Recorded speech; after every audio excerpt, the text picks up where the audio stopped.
Assalamualaikum warahmatullahi wabarakatuh. Perkenalkan, nama saya Novia Ardana Rahmadani. Saya dari Prodi Kesehatan Masyarakat Universitas Muhammadiyah Pontianak. Jadi di sini saya akan menjawab soal-soal UTS dari mata kuliah PPOM. Jadi saya akan menjawab soal nomor 1, apa kaitan teori perubahan sosial dan kesehatan masyarakat. Jadi perubahan pada lembaga kemasyarakatan yang mempengaruhi sistem sosialnya termasuk nilai-nilai, sikap-sikap, pola-pola, dan perilaku di antara kelompok dalam masyarakat. Dan sedangkan Kesmas ini kan sangat menginginkan suatu perubahan sosial yang terjadi di dalam masyarakat yang tadinya buruk bisa menjadi lebih baik.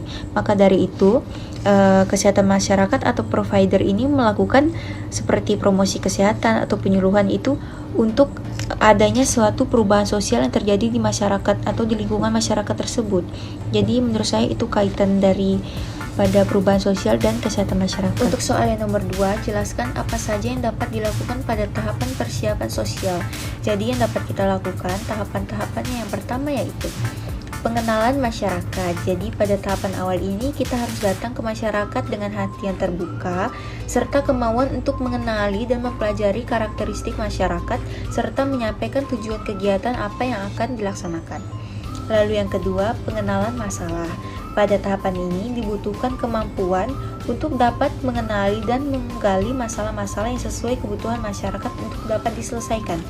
Tapi dalam tahapan ini kita penting untuk menyusun skala prioritas masalah. Lalu yang terakhir, penyadaran masyarakat. Jadi dalam tahap ini masyarakat tahu dan mengerti masalah-masalah kesehatan yang dihadapi sehingga dapat berpartisipasi dalam penanggulangannya. Nomor 3, jelaskan kapan PPOM dibutuhkan dalam Kesmas. Mungkin PPOM ini dibutuhkan saat Kesmas sedang melakukan sebuah prokja atau sebuah kegiatan penyuluhan atau promosi kesehatan kepada masyarakat. Nah, di mana Kesmas ini kan harus berorganisasi, di mana kegiatan itu harus berlangsung secara baik dan benar dalam penyampaian yang benar. Jadi PPOM ini sangat dibutuhkan dalam pengorganisasian agar kegiatan tersebut berlangsung dengan baik supaya penyampaian kepada masyarakat itu pun lebih jelas dan lebih terarah. Soal nomor 4, salah satu tujuan PPOM ini adalah memandirikan masyarakat. Jelaskan gambar berikut ini. Jadi saat masyarakat diminta untuk terlibat, tapi tentunya melalui tahapan demi tahapan yang berkelanjutan. Jadi maksudnya tetap akan ada ahli keterampilan dari tenaga kesehatan provider kepada masyarakat.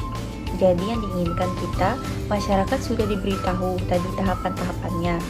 Dan semoga masyarakat diharapkan dapat mengaplikasikannya secara nyata dalam kegiatan pembangunan sehingga sampailah di titik di mana masyarakat mengambil alih peran yang diharapkan.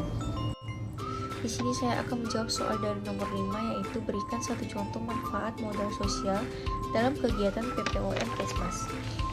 Jadi dengan kemampuan masyarakat membangun jaringan, kerjasama yang dilandasi rasa saling percaya, kepatuhan terhadap nilai norma yang berlaku dan disepakati bersama.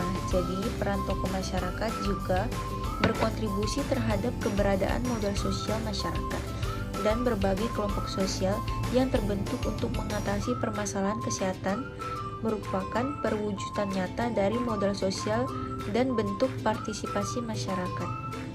Lalu untuk soal yang terakhir, apa metode PA pada gambar berikut ini dan berikan satu contoh pemanfaatan dari metode tersebut. Jadi di atas itu adalah peta buta. Ini merujuk pada gambaran wilayah Indonesia secara keseluruhan namun tidak memiliki keterangan tulisan sama sekali. Jadi peta buta ini untuk menggambarkan aset masyarakat. Aset ini bisa berupa sumber daya alam misalnya gunung, pebukitan, sungai dan danau, dan bisa juga tidak berupa sumber daya alam misalnya bangunan-bangunan, masjid, gereja dan lain-lain.